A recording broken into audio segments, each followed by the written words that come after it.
trouve que cela est abusif de sa part. Au lieu de comprendre mon handicap et d'être bienveillante, elle essaie de m'enfoncer. J'ai subi une enquête sociale. J'ai trouvé que c'était une épreuve difficile. Ils viennent voir si tu es capable d'accueillir ton gamin, s'il peut vivre chez toi. Une enquêtrice sociale, mandatée par le juge, est venue constater si j'étais à même de recevoir ma fille. Je me suis sentie très seule dans le combat judiciaire, mais j'ai été soutenue par mon frère et ma mère. J'ai eu un avocat avec l'aide juridictionnelle lorsque j'étais dans le combat à Grenoble. C'est important de se défendre quand on n'a pas les moyens. Cela relève d'un accès à la justice, d'un accès au droit, d'un accès aux droits humains. Le juge, je lui ai parlé les yeux dans les yeux. Ma fille, pendant plusieurs mois, je ne l'ai pas vue et cela me faisait mal au cœur. Quand je vois combien elle est contente chez moi et ce que je peux lui apporter, je regrette de ne pas avoir fait la demande de la garde principale. Je n'ai pas demandé d'avoir la garde principale, mais c'est ce que j'aurais aimé. Ma fille habite à Bourdoiseau, à plus d'1h30 de trajet. Je ne veux pas qu'elle se balade tout le temps. Je me suis battue aussi pour mes droits sociaux. D'abord, après mon accident, il a fallu s'occuper des papiers de la MDPH pour l'AH et la PCH, et ensuite la MSA pour ma rente d'accident du travail. Ça fait super peur la montagne d'administratif, tout seul. Je ne sais pas si j'y serais arrivée. Ma mère m'a beaucoup aidée pour les remplir, donner des exemples. Alors, elle a passé l'appartement de ma mère à mon nom, obtenir l'AH, PCH, l'APL, carte de mobilité inclusion, les expertises médicales MSA pour obtenir la rente accident du travail, les relations entre administrations, CAF, MSA, MSA, CPAM, MSA, impôts, etc. Et puis, quand ma mère a repris sa vie et que j'ai refusé la protection juridique, je me suis retrouvée seule. Un établissement comme l'ADAPT a alors été très utile. Troisième partie de l'intervention, une reconstruction entre protection et émancipation. J'ai reconstruit toute une autonomie, construit un chemin pour pouvoir accueillir mes 3 enfants. La demande de la PCH parentalité a été une aide importante dans le groupe Cap Droit. Tout ce dont on a parlé dans le groupe m'a conforté dans ma nouvelle identité et ça m'a aidé. Ça m'a permis de me crédibiliser, de me légitimer personnellement pour être à la hauteur de ce que j'avais à faire. Je me suis dit, je veux bien tenter ma chance pour la PCH parentalité. Ce n'était pas directement le besoin d'argent, mais l'amélioration du quotidien de ma fille quand elle était avec moi, des loisirs, des vacances, du matériel. Ça m'a permis de lui offrir plein de choses, aussi un vélo. Chez moi, j'ai plein de jouets qui me font penser à ma fille tous les jours. J'ai un T4 avec une chambre pour mes 2 garçons, une chambre pour ma fille et une chambre pour moi. D'un point de vue financier, quand on touche avec une AH réduite du montant de la rente, on est bien content quand on trouve des systèmes comme la PCH parentalité pour pouvoir avoir son chez-soi. J'ai aussi la chance d'avoir une PCH aide humaine à domicile. En plus, maintenant, 1 semaine sur 2, mon auxiliaire de vie vient car ma fille est là. Reconstruction autour de tout ce que j'ai réussi à obtenir. Toutes les décisions, je les ai prises seule. Cap Droit, ça m'a permis de m'accorder un endroit personnellement, un endroit où je peux parler de toutes ces histoires. On a beaucoup parlé de tutelle, curatelle. Ma mère, je l'ai laissée s'occuper de mes projets, de ses projets, et moi, je me suis organisée pour accueillir mes 3 enfants correctement. Je suis en train de mettre en place un SAVS. Ça viendra quand ça viendra. Pour le moment, je suis tout seul et je peux compter que sur moi. Je suis trésorier au GEM Nova. Je n'ai plus 15 ans, je veux être libre. Je ne veux personne pour me dire ça c'est bien, ça c'est pas bien. Récemment, mon plus grand fils m'a fait un grand plaisir. Il est venu dormir chez moi alors qu'il devait se lever très tôt pour aller à l'école des compagnons du devoir à Saint-Étienne. Il a été courageux. Ça m'a fatigué ponctuellement, mais ça m'a fait très plaisir de le voir. C'est Gabin, qui a 19 ans. Samuel, c'est un adolescent. Je n'ai pas envie de me fâcher avec lui. Il ne veut plus venir chez son père. Il sait que je ne suis pas content, mais c'est son choix. J'utilise beaucoup plus émancipation que reconstruction. Je fais tout pour m'émanciper en me protégeant. Conclusion, j'ai dû reconstruire toute une autonomie, construire un chemin pour pouvoir accueillir mes 3 enfants. Chez moi, j'ai plein de jouets qui me font passer à ma fille tous les jours. J'ai un T4 pour mes 2 enfants, mes deux garçons, une chambre pour ma fille, une chambre pour moi. Donc je répète ce qui a été déjà dit. D'un point de vue financier, quand on touche une AH réduite et une AH réduite avec une rente, enfin, on peut pas cumuler les deux, en fait. Hein, c'est ça, donc J'ai diminué. la hache est diminuée du montant de la rente. Monsieur, c'est de quoi je parle. Donc, plus là, une semaine sur deux. Le combat, il n'est pas encore fini. Il sera fini quand ma fille aura 18 ans, qu'elle sera grande, majeure et aura terminé ses études. Les proches, il y a ceux qui m'ont choyé et ceux qui m'ont aidé. Les droits de l'homme. Excusez-moi, c'est pas choyer, c'est noyer. Pardon. Ça n'a rien à voir. C'est la même chose. C'est un lapsus. C'est un lapsus révélateur. Alors, il y a ceux qui m'ont noyé et ceux qui m'ont aidé. Les droits de l'homme, c'est ce qui permet d'être tous égaux, qu'on soit en haut de l'échelle ou en bas de l'échelle. Ça nous permet de pouvoir rêver de plein de choses et de ne pas nous stopper. Les droits ont été une protection, les droits ont été aussi un appui d'émancipation. Merci, Merci pour ce témoignage édifiant. Et donc, alors, peut-être je vais lire, puisque on prend dans l'ordre, peut-être ce que Madame Aurélie Fauconnier, hein, qui est une personne concernée, qui a donc écrit sur son vécu sur la curatelle et l'autodétermination. Donc, je lis ce qu'elle nous a envoyé. Hein. Donc, j'ai 39 ans et je vis au pôle Keraman. Alors, EANM, c'est un établissement pour non médicalisé, hein, d'accueil non médicalisé, à Quimper depuis le 31 mai 2005. Je serais intéressé pour témoigner le jeudi 13 ou le vendredi 14 aux journées de rencontres que vous organisez pour parler de mon expérience.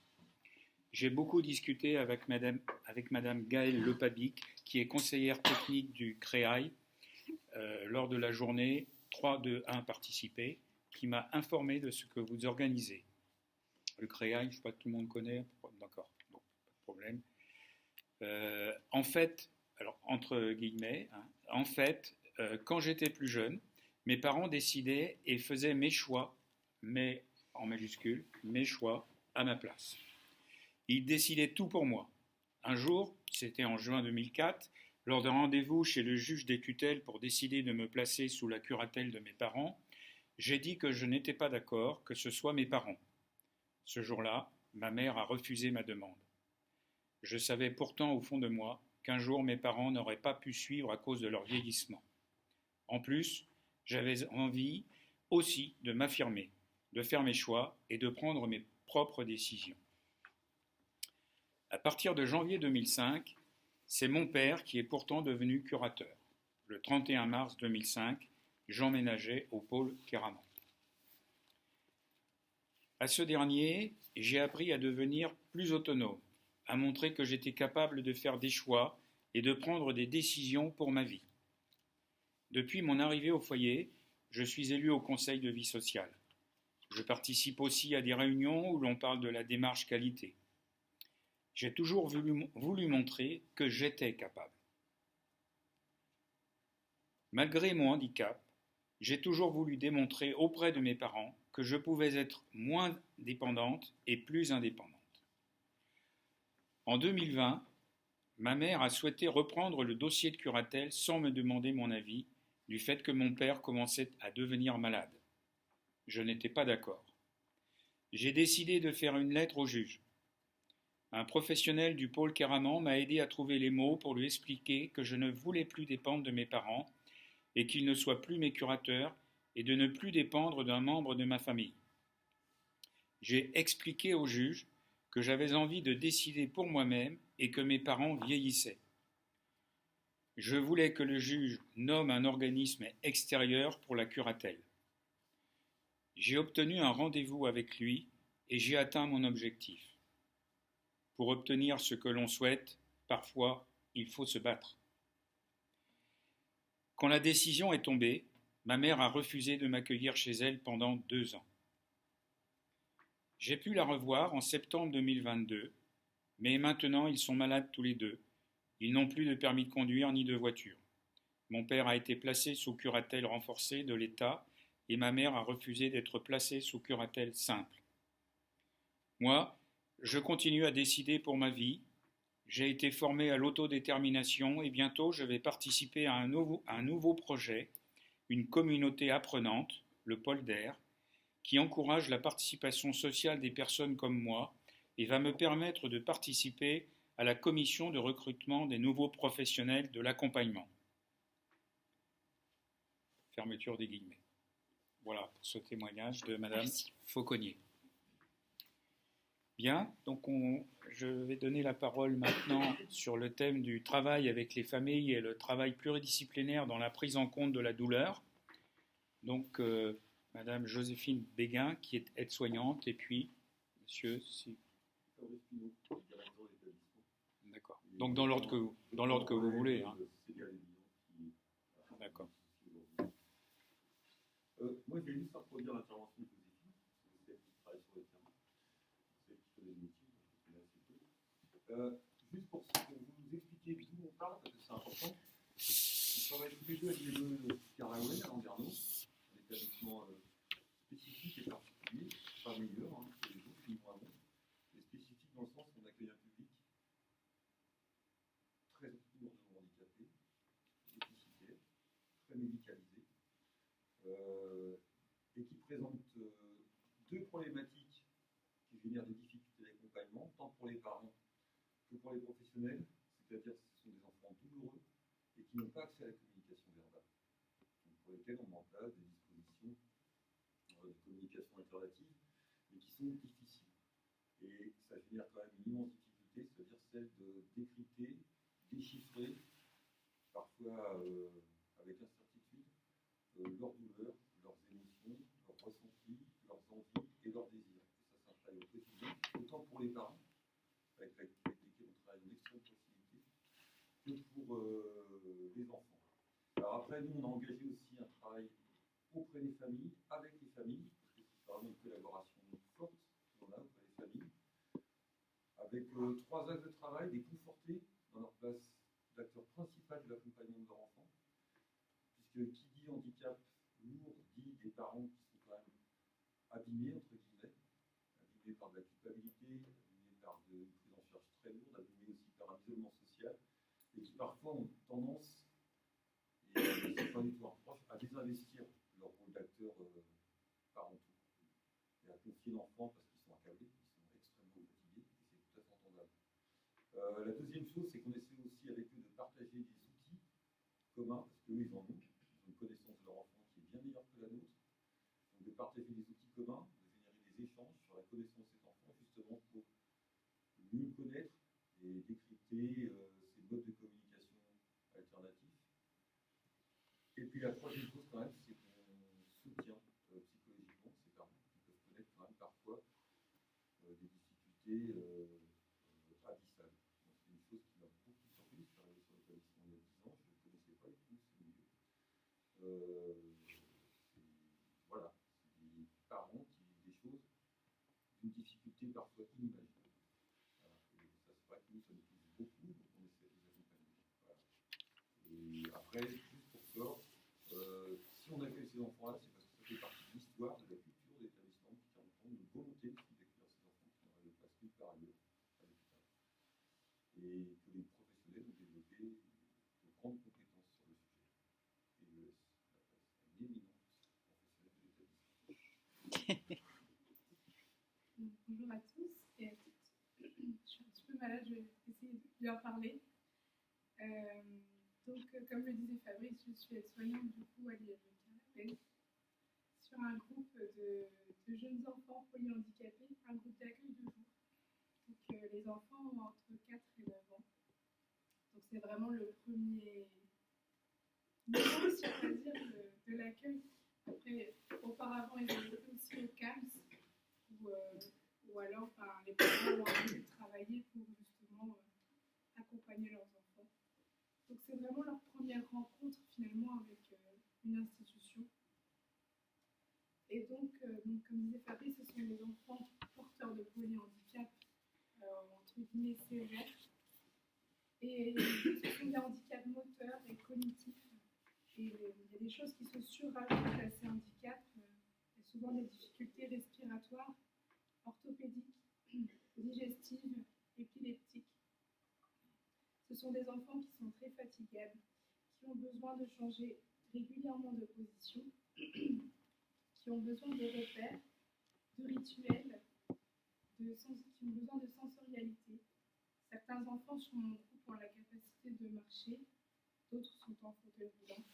Certains enfants peuvent manger par la bouche et d'autres enfants sont gastrostomisés. Certains enfants ont besoin d'activités structurées et de se défoncer, et d'autres ont au contraire besoin de calme et de soins de confort quant à leur grande fragilité. Nous sommes tous les jours confrontés à la douleur des enfants avec une communication différente de la nôtre. Comment l'enfant nous dit qu'il a mal? Peu d'enfants, finalement, sur l'ensemble de l'IME, ont une expression qui nous permet d'avoir une réponse et une compréhension qui soit sûre. De plus, ces enfants sont amenés à vivre des périodes aiguës de douleur, des poussées dentaires, des douleurs osseuses, des douleurs digestives. Nous sommes également amenés à prendre soin des enfants avant et après une opération, avec tout ce que cela peut entraîner au niveau de l'installation, du matériel, de la gestion de la douleur, tout en s'adaptant à chaque enfant, car la douleur est une notion subjective. Je vais donc donner des exemples, avec des prénoms qui sont fictifs. Yves est à table. Il met son index sur sa gorge pour nous dire qu'il a mal. Et nous comprenons alors qu'il a du mal à déglutir. Cela veut dire qu'il fait une allergie alimentaire. Il faut alors prévenir les infirmières pour qu'il y ait un traitement. Ludovic mord son doigt. Nous interprétons qu'il peut être douloureux au niveau dentaire. Nous sommes amenés à chercher d'autres lectures, entre guillemets, que la communication à laquelle nous sommes habitués. Nous devons interpréter les signes que les enfants nous montrent et qui nous paraissent inhabituels. Et la connaissance et l'observation fine des enfants nous permet cette analyse. Nous nous appuyons avant tout sur la connaissance des parents, car ce sont eux les experts de leurs enfants. Nous échangeons donc régulièrement avec eux, par mail ou en échange direct, pour le moindre questionnement. Le travail pluriprofessionnel est essentiel pour la bonne prise en soin de ces enfants. Les psychologues, neuropsychologues, kinésithérapeutes, infirmières, médecins, psychomotriciens, équipes éducatives sont autant de professionnels avec des compétences différentes mais complémentaires afin d'avoir une prise en soin la plus efficace possible.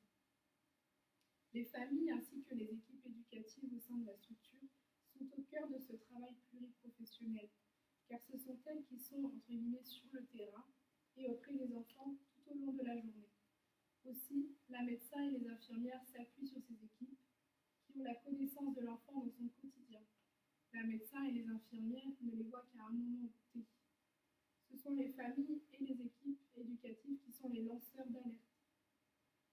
Nous avons quelques outils pour évaluer la douleur chez l'enfant polyhandicapé, parce que les échelles classiques d'évaluation de la douleur ne sont pas forcément adaptés à tous. Tout d'abord, la connaissance et l'observation fine de l'enfant par la famille et les professionnels. Il y a aussi le profil douleur pédiatrique, qui est une échelle de cotation comportementale avec une histoire de la douleur, une évaluation de l'état de base, donc sans que l'enfant soit douloureux, et une évaluation des douleurs, avec ensuite, à nouveau, une évaluation des actions et des résultats. Il y a aussi, je ne sais pas si vous connaissez, Modidol. C'est assez récent. Ce sont des consultations proposées par des médecins. C'est une équipe mobile de la prise en charge de la douleur, spécialisée dans le polyhandicap.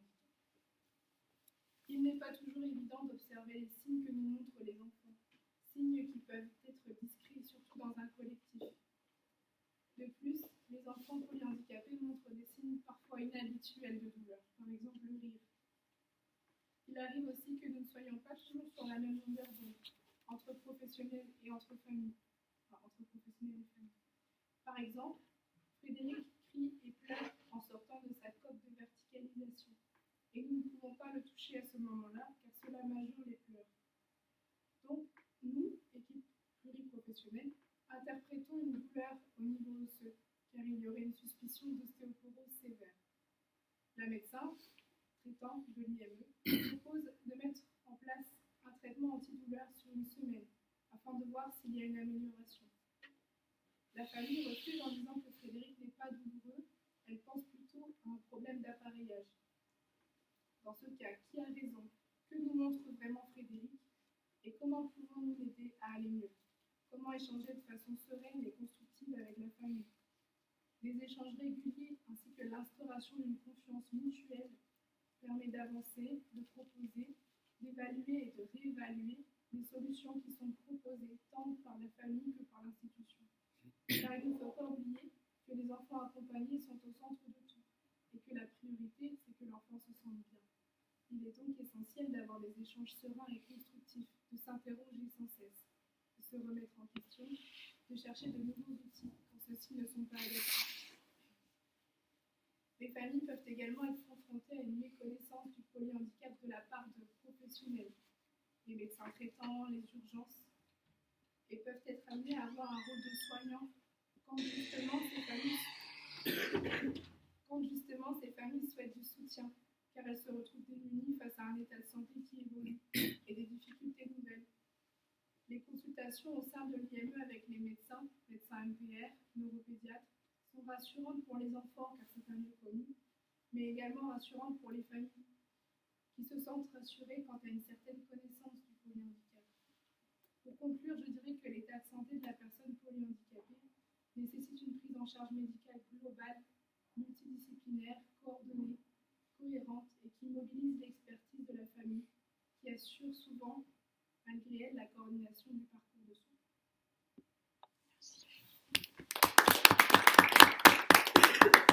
Merci pour votre témoignage. Alors bon, on a vu tout un panel là entre effectivement l'enfant jeune, le jeune enfant, puis jusqu'à l'adulte.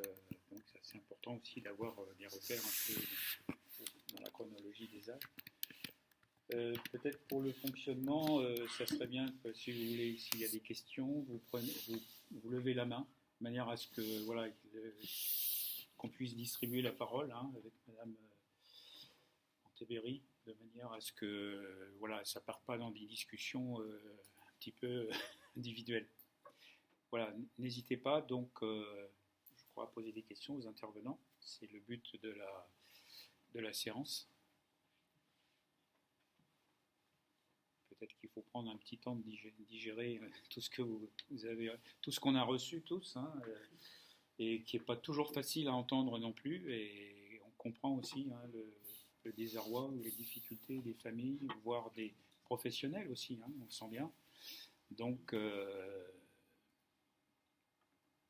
je rappelle quand même le titre du sujet, c'est les effets des positionnements des parents à l'égard des professionnels sur l'effectivité des droits des personnes concernées. Alors, on a vu des gens qui veulent vivre de manière autonome et des gens qui sont des plus jeunes qui sont en établissement. Donc, voilà, c'est pas la même chose. Les droits sont pas. La difficulté de faire valoir les droits n'est peut-être pas la même non plus. Donc, voilà, c'est peut-être là-dessus qu'il y a des questions qui pourraient être advenir.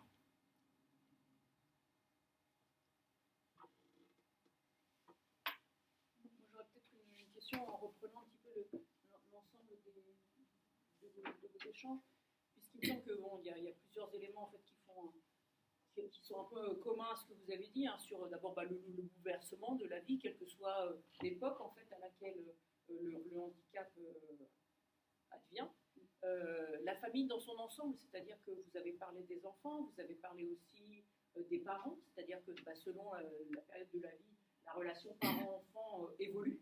Et donc la question aussi des conflits internes, et ça c'était un élément qui m'a semblé aussi important à mettre en évidence, c'est que vous dites, voilà, les parents interprètent, les enfants ne sont pas d'accord, il y a parfois des conflits, vous avez clairement dit, avec votre fils qui ne veut pas venir forcément chez vous, voilà, les relations avec les familles, à l'intérieur des familles ne sont pas forcément simples, avec un aspect vraiment multidimensionnel, et du coup je me posais la question de savoir en fait, justement dans l'effectivité des droits, finalement cette question de la gestion des conflits, comment est-ce qu'elle peut être mise en œuvre, enfin pas mise en œuvre, mais comment est-ce qu'elle peut être réglée et comment est-ce que les professionnels finalement interviennent à l'intérieur de ces conflits qui peuvent exister dans les familles. On a parlé aussi de l'intervention que vous avez lue, de la jeune fille qui dit voilà, qu'elle est clairement en conflit avec ses parents sur la question de la curatelle, etc. Donc il y a vraiment toute cette question en fait, en termes de droit, c'est quelle est la parole qui prévaut et comment ça s'articule et comment interviennent les professionnels finalement dans cette hiérarchisation finalement des relations familiales. Alors, je ne sais pas par rapport à vos expériences, par rapport à, vous dites que c'est parfois pas facile, mais alors, comment est-ce que ça se met en place? C'est des discussions, comment dire, c'est toujours déjà placer l'enfant au centre de tout déjà, sans s'égarer non plus, et proposer des solutions, que ce soit eux, les familles aussi qui peuvent nous proposer des solutions, que ce soit nous.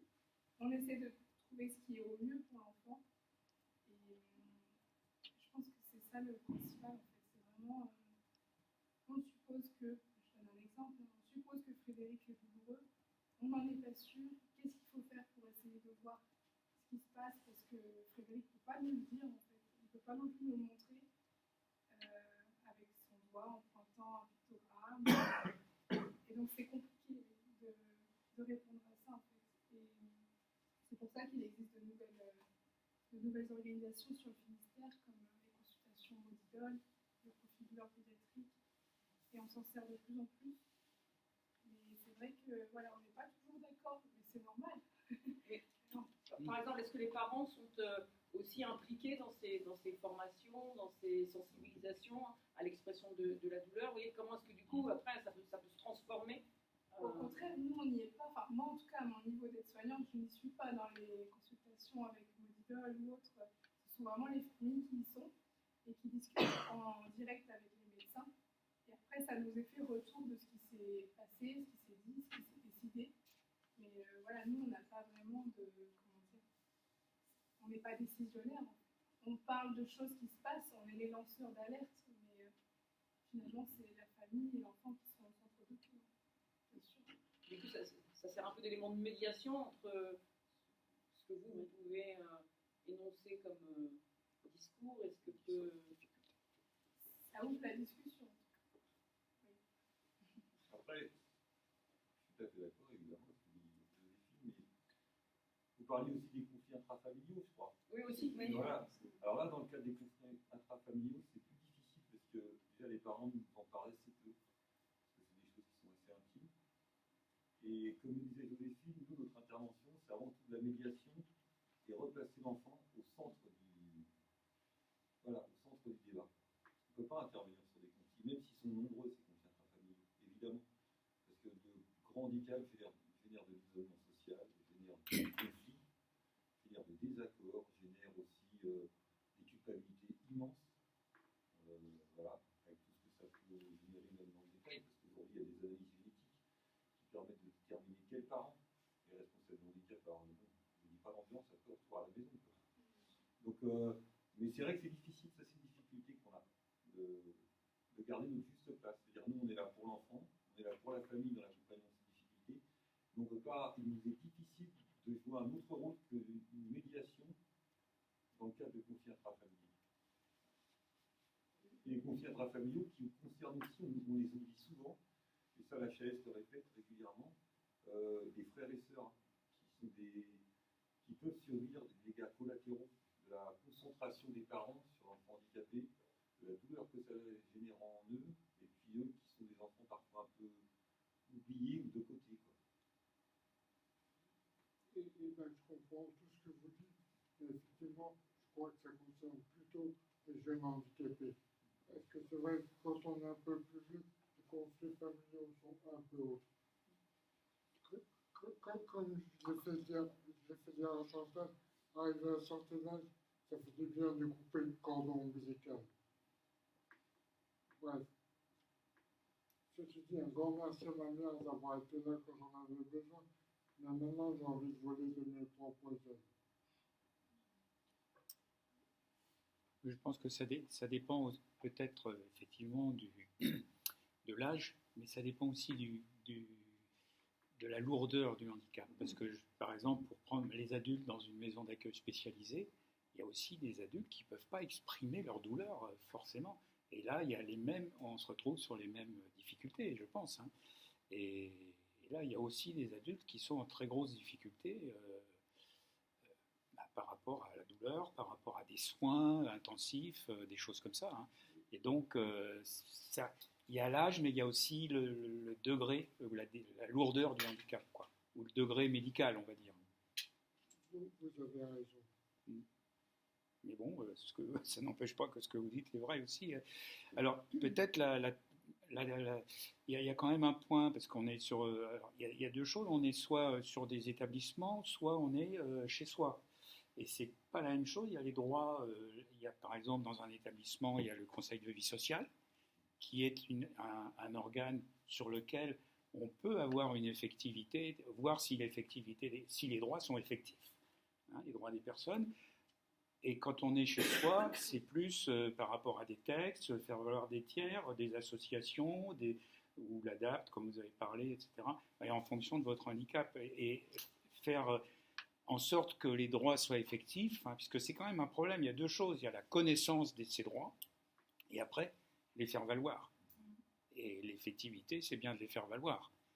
Et là, on voit bien que c'est très difficile, parce que vous avez parlé de votre parcours administratif, hein, c'est le parcours c'est un parcours du combattant, hein, le parcours de la personne handicapée, pour la personne d'abord, et pour son entourage ensuite. Donc, effectivement, vous avez cité toutes les étapes d'un parcours administratif, et encore, il y en a peut-être d'autres, mais on parlait de la MDPH tout à l'heure aussi. Bon, c'est un incontournable dans le parcours administratif, hein, mais on voit bien qu'il y a autant de réponses que de MDPH, hein, pratiquement, et pareil pour les CVS. Hein. Les CVS d'un établissement à l'autre, c'est pas la même chose qui s'y passe, et la parole des personnes handicapées ou de leur entourage n'est pas forcément toujours bien prise en compte. Moi, je voudrais mettre l'accent sur le rôle des associations aussi, pour faire valoir les droits, pour donner de l'information, pour faire des formations.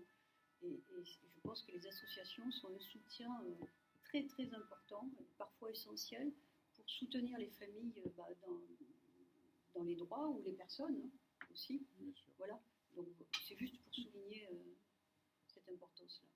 C'est pas moi qui vous dirai le contraire, mais oui, bien sûr. Bon, c'est facile de le dire, mais c'est vrai que voilà, le collectif, ça représente quand même 25 associations représentatives et 15 associations gestionnaires. Et je pense qu'on peut parler un peu au nom du handicap quand même dans le département.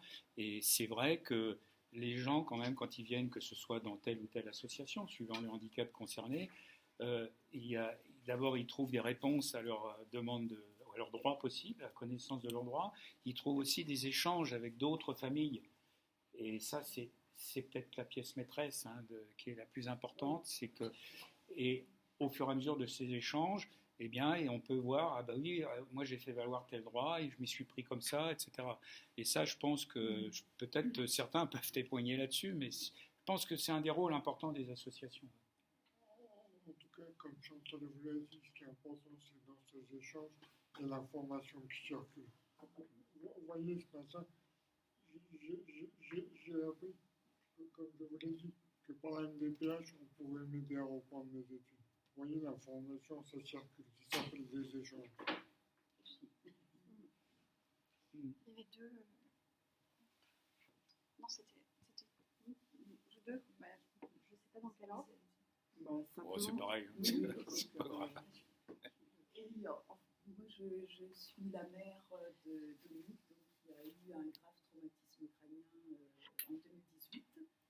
Et donc, je fais partie de l'association des familles traumatisées crâniens du Finistère. Donc, comme disait Pierre, ça m'a vraiment beaucoup aidé par les échanges qu'on peut avoir au moment du dossier MDPH. Enfin, encore aujourd'hui, parce que donc Dominique a été en centre de rééducation pendant quasiment 1 an, et quand il est sorti, en fait, je me suis retrouvée complètement perdue, parce que il était à Lorient, nous on habite plutôt près de Brest, donc on n'avait pas du tout, il a fallu trouver soi-même des interlocuteurs, et donc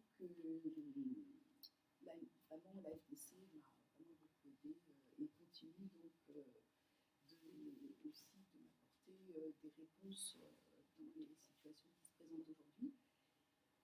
Et donc j'ai aussi beaucoup réagi intérieurement à vos différentes interventions, notamment donc, la vôtre, parce que le hasard fait que j'ai accompagné hier Dominique chez le médecin pour mettre en place une mesure de protection, mais avec beaucoup de doutes chez moi et chez lui. En fait, on ne sait pas si on fait la bonne démarche. Et donc, parce que mon souhait, évidemment, le plus grand, c'est qu'il soit le plus autonome possible. Alors, il garde de graves séquelles, mais beaucoup invisibles, et une hémiparésie, donc qui le fait un peu boiter, qui lui fait des douleurs, une amputation du champ visuel qui l'empêche de conduire, donc qui nuit à son autonomie pour pas mal de choses. Mais je sens bien que ça fait 5 ans que sa mère, qu'il est passé d'une vie complètement autonome, et aujourd'hui, il a besoin de moi, et donc je sens bien qu'il commence à avoir un peu une overdose de moi. Mais j'ai de la chance parce que en fait, on a vraiment des relations plutôt sans heurts et ça. Mais en fait, en vous écoutant, je me dis, est-ce que finalement, il accepte la mesure de protection un peu pour me faire plaisir et pour me rassurer, ou est-ce que lui, finalement, s'il était tout seul à décider, il dirait ça me fait suer. Donc, qu'est-ce que vous pouvez me dire parce que c'était hier le rendez-vous chez le médecin, pour m'éclairer. J'entends ce que vous dites. Et quelque part, je suis content que mon intervention vous parle un peu parce que j'ai l'impression qu'on a des histoires qui se ressemblent un petit peu. Mais bon, tout ça pour dire que, vous voyez, ma mère, même si je me fâche avec elle pour des histoires de mesures de protection, etc., donc moi, je veux pas, et moi, je l'assume, parce que c'est ma personnalité après qui est comme ça. Et comme je l'ai dit, moi, je veux personne dans mes affaires. Parce que là-dedans, il y a encore le bonhomme. Il a ses difficultés, son corps, mais dans sa tête, tout va bien. Enfin, ouais, voilà. Mais après, c'est compliqué. C'est un sujet compliqué. La famille, heureusement que vous êtes là pour tout ce que vous nous apportez. Mais comme je l'ai dit, à un moment donné, à un certain moment, ça fait du bien, quand on est gamin, de couper ou recouper le cordon ombilical. Ah oui, je sais bien, j'ai bien entendu. Et c'est d'autant plus, ça me pose d'autant plus de questions que, en fait, on avait été tous les deux rencontrer monsieur Joncourt qui est au Conseil des familles, donc à l'ADP. Et quand on avait échangé avec lui, donc vraiment sur la situation, et il avait dit que pour lui, une mesure de protection, ça serait contre-productif par rapport à la situation de fait aujourd'hui qui finalement fonctionne plutôt bien. Excusez-moi, le temps que j'y pense. L'intervention que j'ai faite aujourd'hui, je crois que le texte, merci monsieur Hérault, il voulait dire ce qu'il voulait dire. Mais je tenais aussi quand même à remercier ma mère qui a validé ce texte avant que je le diffuse et que je vous autorise de le diffuser à la terre entière. Donc je retiens que chaque situation est particulière. Mais par contre, heureusement que nos mamans sont là. Merci. Oui. Moi, c'était un commentaire un peu plus général, mais en fait, je vais repartir de ce que vous disiez, c'est-à-dire que chaque situation est particulière, mais je crois qu'on a quand même quelque chose qui fait généralité. Et c'est un mot que je ne crois pas avoir entendu depuis le début de notre colloque, c'est le mot dignité. Je ne crois pas l'avoir entendu et il me semble il est très important, c'est la première fois que de situer résolument la pensée autour de ce qui est ou n'est pas le handicap, ça permet aussi de replacer l'impensable, de replacer la pensée, de pouvoir se dire que chacun des acteurs doit trouver sa dignité dans tout ça, et la personne, bien entendu, en premier, mais les proches aussi. Et ne pas oublier que les professionnels sont tous traversés, et vous l'avez évoqué tout à l'heure, par des dilemmes éthiques.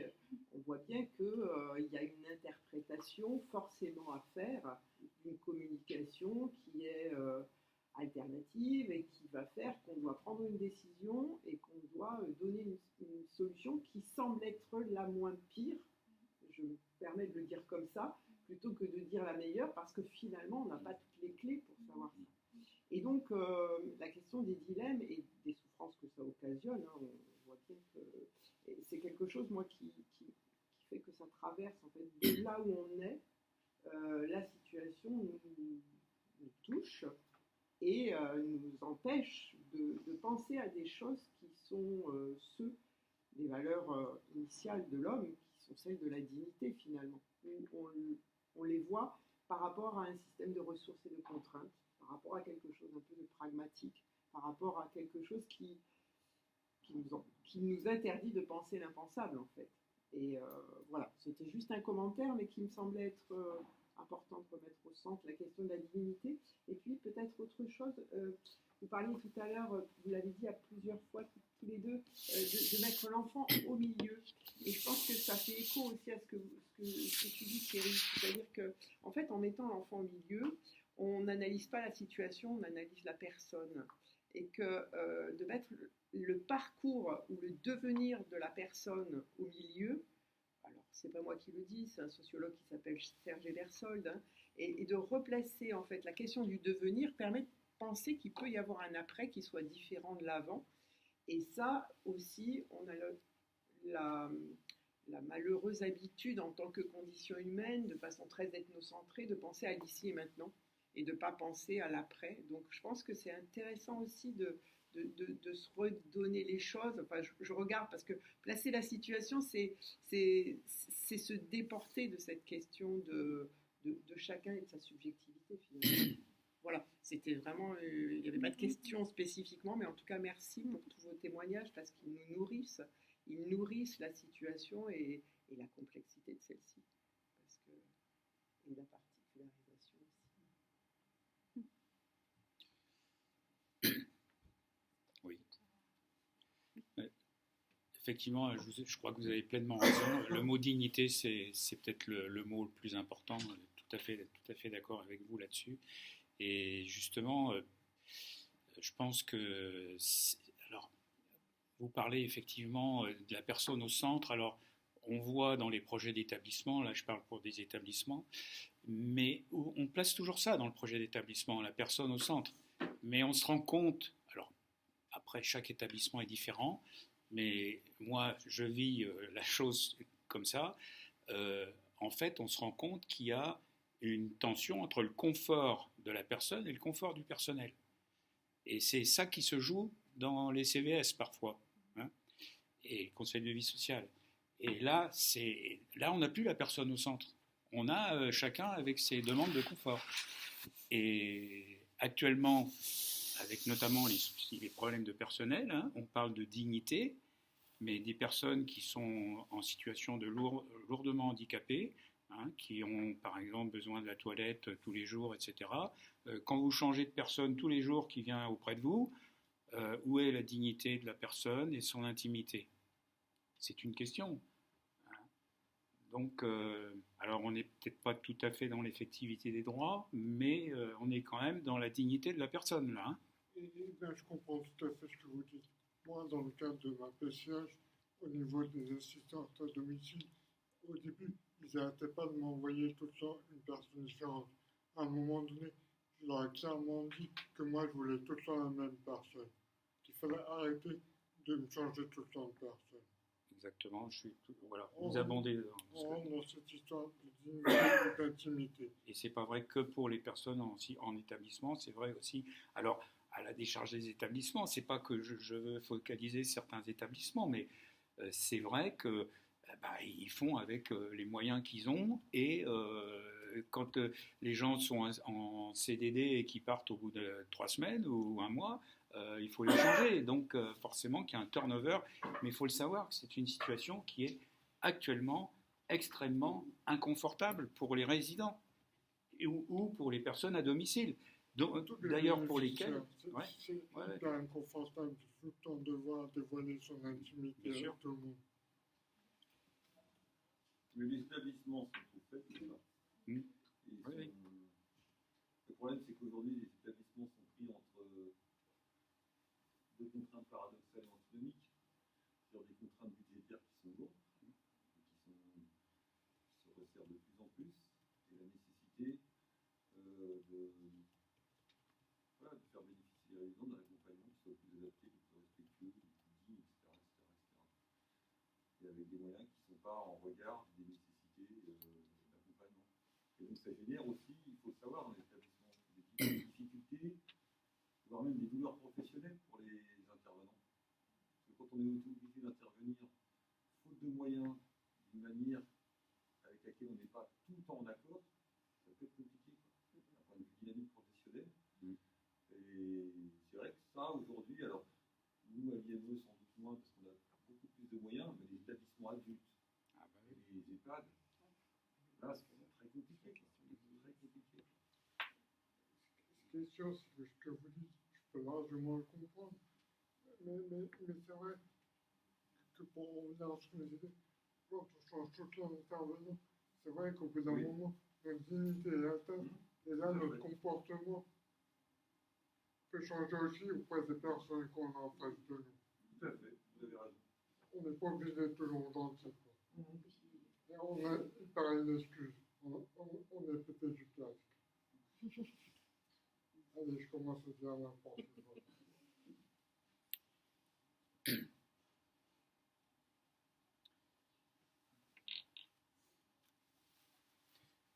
Je pense aussi que peut-être un thème intéressant, c'est comment faire valoir ses droits, parce que déjà, bon, on a dit qu'il faut les connaître, les faire valoir, et nous, on se rend compte que, alors il y a beaucoup de familles, par exemple, qui n'ont pas eu le droit qu'elles demandaient à la MDPH. Alors on a parlé d'un premier recours administratif préalable obligatoire, le fameux RAPO, qui parfois, dans ce qui concerne le département, n'est pas toujours présenté en commission, parce que s'il n'y a pas d'éléments nouveaux médicaux, mais déjà il y a un élément nouveau, c'est le courrier de la personne, de toute façon. Mais pour la MDPH, s'il n'y a pas d'éléments médicaux nouveaux, ça peut passer sur liste, et donc, c'est-à-dire que la CDAPH, la commission, ne voit pas ce dossier. Et donc nous, la question. Alors après, il y a le contentieux au juridique, mais il y a beaucoup de familles qui disent mais non, mais moi j'arrête là, je ne peux pas. Et puis on n'a pas toujours des avocats, on n'a pas qui connaissent bien le droit des personnes handicapées aussi, parce que ça c'est une spécialisation aussi, et en plus qui connaissent bien le handicap concerné, parce que c'est encore une autre spécialisation dans le handicap. Et donc faire valoir ses droits, c'est extrêmement difficile. Les connaître, c'est déjà pas facile, mais en plus, les faire valoir, c'est quasi impossible, ou alors il faut avoir un avocat à côté de soi. Et là, effectivement, quand ça va au contentieux, ça arrive parfois, mais c'est le juriste de la MDPH contre la personne qui est là et qui ne sait pas se défendre. Donc, ou mal. Donc, voilà. Et je pense que peut-être, si on faisait un continuum entre la bientraitance et la maltraitance réelle, je dis réelle parce que la maltraitance active, on va dire, il y aurait peut-être un cursus avec la surprotection, par exemple, à un moment donné, et puis la maltraitance passive. Parce que les textes le disent maintenant, on peut être maltraitant par manque de faire une action normale. Et non pas seulement parce qu'on donne des coups, ou on blesse quelqu'un, ou etc. Donc, et ça, c'est encore pas passé dans les, dans les connaissances. Cette maltraitance passive, en fait, elle a lieu, on en parle là, quand on n'est pas, quand on rend pas la personne, sa dignité à la personne, on est dans de la maltraitance passive, vue de la personne.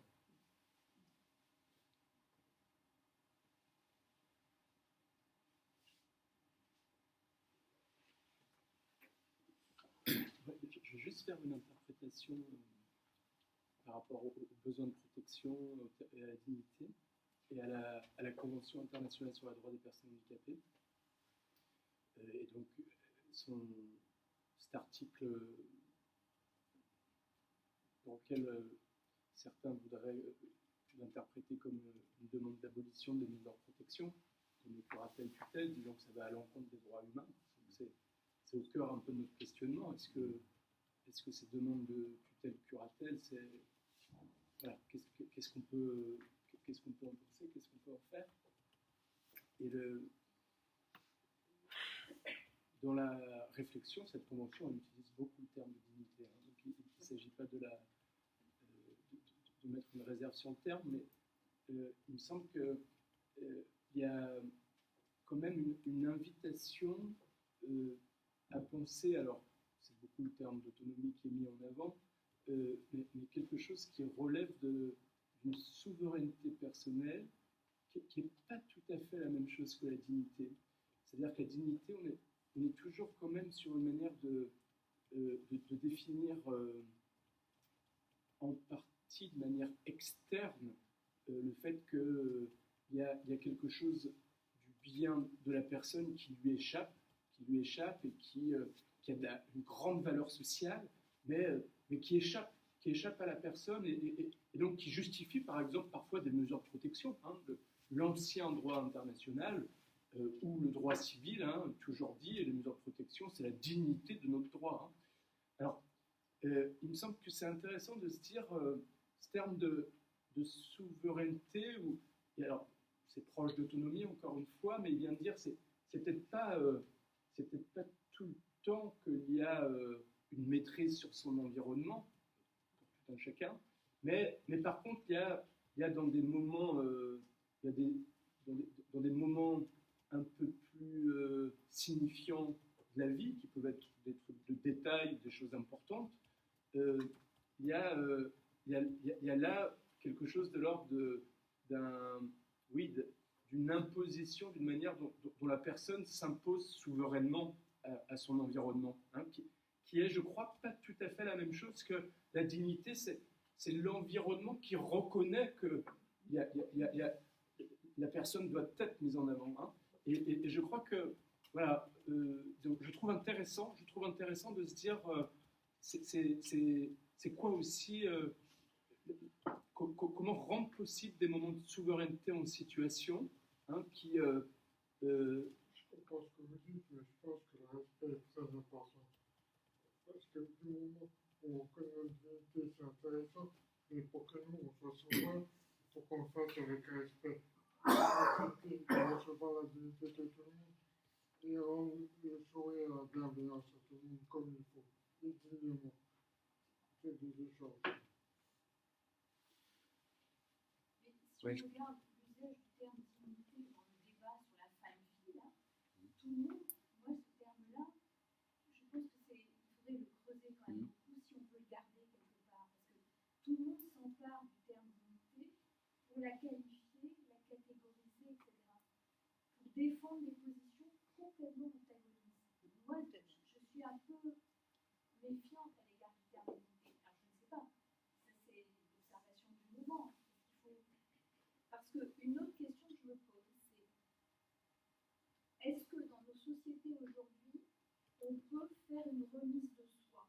C'est-à-dire, je suis très malade, je viens d'avoir un accident qui a affecté beaucoup de mes facultés, est-ce que je peux compter sur l'espace collectif autour de moi pour promouvoir quelque chose qui serait, elle a besoin de ce temps de remise de soi. Et on ne va pas passer son temps à lui demander quel est son point de vue sur la chose, compter sur le fait que je puisse pointer quelque chose ou dire. Et moi je me dis que si on n'est pas garant collectivement que dans les moments de remise de soi, c'est possible de faire de la remise de soi, y compris dans la protection juridique. Et la question que j'avais posée, c'est est-ce que, par exemple, je sais pas, dans la situation de demander une mesure de protection, est-ce que ça veut dire que d'emblée, c'est exclu que ce soit vous qui soyez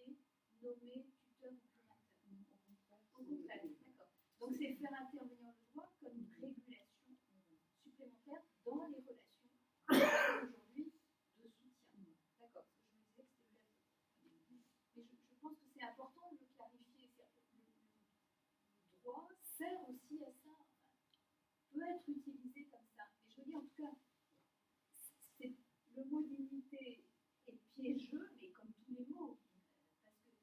Parce que finalement, c'est tout un répertoire dans notre parcours de vie. On ne peut pas dire qui va dire qu'elle a été digne à fin de vie ou indigne, ou que la prise en soin en réanimation sera digne ou indigne. Eh bien, j'entends ce que vous dites. Et effectivement, pour rebondir sur cette histoire de curatelle, etc., ce qui est important dans tout ça, et c'est là où le mot souveraineté prend toute sa puissance, ce qui est important dans tout ça, c'est que si quelqu'un accepte, c'est votre fils. Il signera le papier en bas. C'est lui qui signera. Donc c'est sa souveraineté. On est d'accord. C'est délibéré pour lui-même dans ce qui est possible. Et ce qui est intéressant aussi, c'est quand même que faire appel à la chose publique quand on est dans une situation de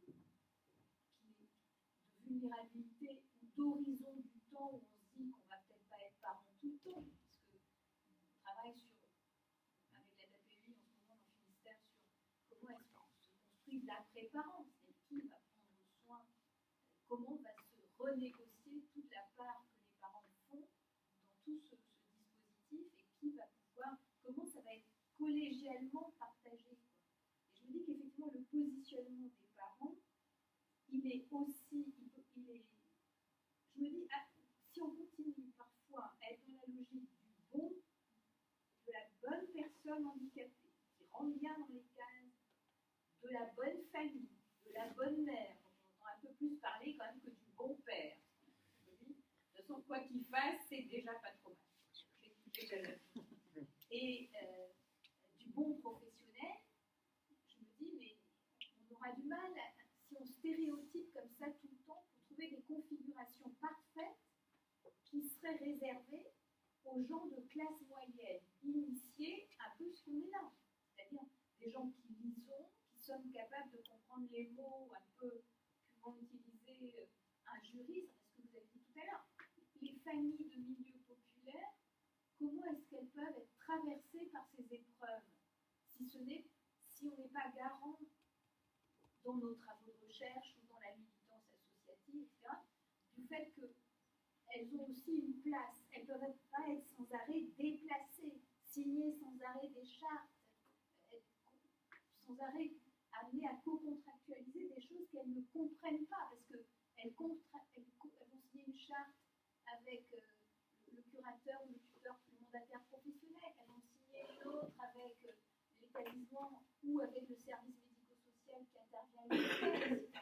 Je me dis, il y a un empilement de dispositifs médico-sociaux et juridiques qui fait que pour ne pas se noyer là-dedans, il faut c'est pas un mais analysons quand même, du coup, qui sont les super-héros qui arrivent ici et qui arrivent à tenir la scène jusqu'au trépas. La mort du parent, la mort des enfants, adultes, et j'ai envie de dire la vie et la mort des institutions aussi, parce qu'on voit bien qu'il y a des effets aussi de quand est-ce que les services se sont créés, quelle est la population qu'ils ont pris au début, comment tout ce monde vit ensemble, les professionnels aussi, et les personnes qui sont en relation, qui sont accompagnées par ces services. Et je me dis, c'est sans doute dans l'analyse des configurations et dans le poids des associations de gestionnaires, etc., que ça peut se nouer, mais à condition qu'on arrête de faire les équations sans le conflit, parce que vous avez très bien dit. Le conflit fait par, il est dans les familles, ou alors on ne veut que des familles fonctionnalistes, il est dans les établissements, parce que dans les établissements, heureusement, il y a des gens qui font pas ce qu'il faut, ne font pas ce que le protocole dit, sinon ça ne vivrait pas, et pareil, les personnes en situation de handicap, elles sont aussi conflictuelles entre la partie d'elles qui veulent être indépendantes de tout un tas de soutien et la partie d'elles qui dit bah, attendez, quand même, c'est bien joli de me demander d'être si indépendant, mais moi, de temps en temps, j'aimerais bien qu'on prenne soin de moi de manière avec doigté, avec des arts de faire, mais qu'on ne me demande pas toujours d'être debout alors que je suis en fauteuil. Voilà. Je pense qu'il y a ça aussi mais penser tout ça en même temps, parce que sinon on se balade d'un lieu à un autre, d'un interlocuteur à un ça voudrait dire quand même travailler plus en interprofessionnalité, en interplace, je sais pas comment dire, pour qu'il y ait un peu d'imaginaire qui soit, qu'on puisse imaginer que c'est possible. Parce que sinon, et en plus, nous, a raison, on dit que le contexte institutionnel, il est quand même rude.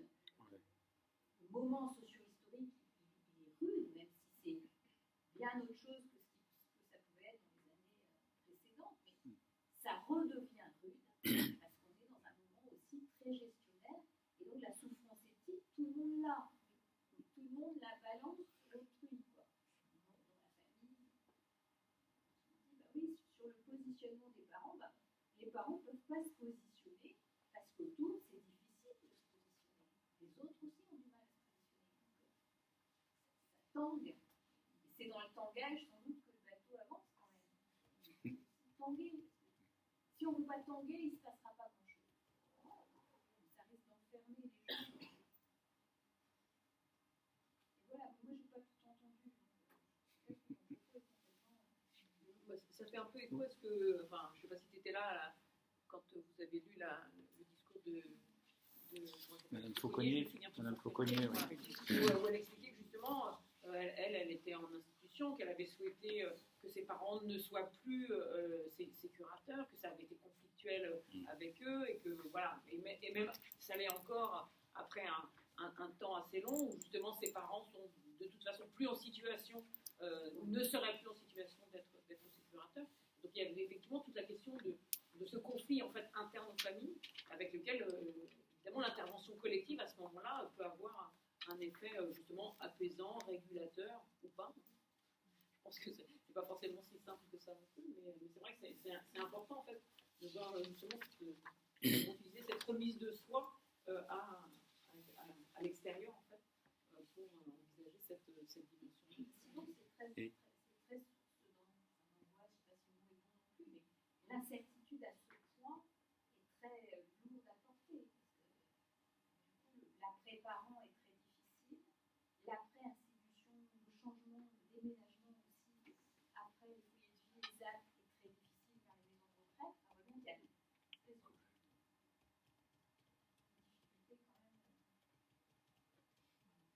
Bon, on a évoqué. Oui, pardon, allez-y. Du coup, moi, je voulais parler aussi du fait justement qu'on soit amené en tant que professionnel à accompagner des enfants qui sont handicapés, qui sont porteurs de polyhandicap lourds, sévères. Et on parle beaucoup d'autodétermination, d'autonomie. J'ai fait aussi une formation de transformation de l'offre. Et en fait, j'ai du mal à faire le lien avec mon travail au quotidien, avec des enfants qui ne peuvent pas choisir entre un sirop à la menthe ou un sirop de fraise. Et en formation de transformation de l'offre, on nous parle du droit de vote pour les personnes handicapées, pour d'aller prendre le bus tout seul. Et en fait, nous, on en est tellement loin. Et du coup, je trouve difficile depuis ce matin, on en parle de droit, évidemment, du droit humain, du droit de l'autodétermination, de l'autonomie. Et avec ces enfants-là, qu'est-ce qu'on fait en fait? C'est ça qui est difficile, je trouve, c'est d'adapter. Alors, ça peut être très petit, ça peut être faire un choix entre deux vêtements, avec le regard peut-être. Et c'est pas évident, je trouve. Et ma place dans tout ça aussi, je sais pas trop comment le dire, mais.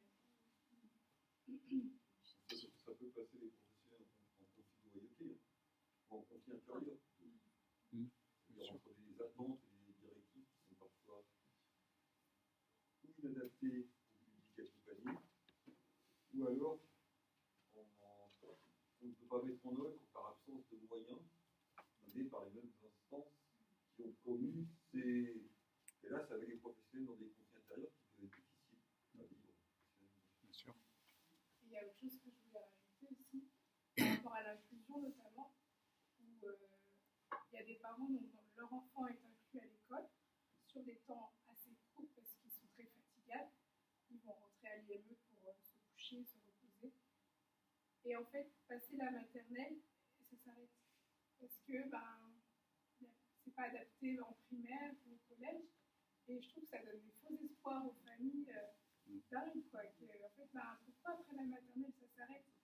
Nous, on est d'accord en tant que professionnels d'aller travailler hors les murs, d'aller accompagner certains enfants s'il faut à l'école, de travailler autrement que ça, il n'y a pas de souci. On n'est pas en train de, comme j'ai pu comprendre un peu ce matin, de défendre un peu notre beefsteak, notre travail de médico-social.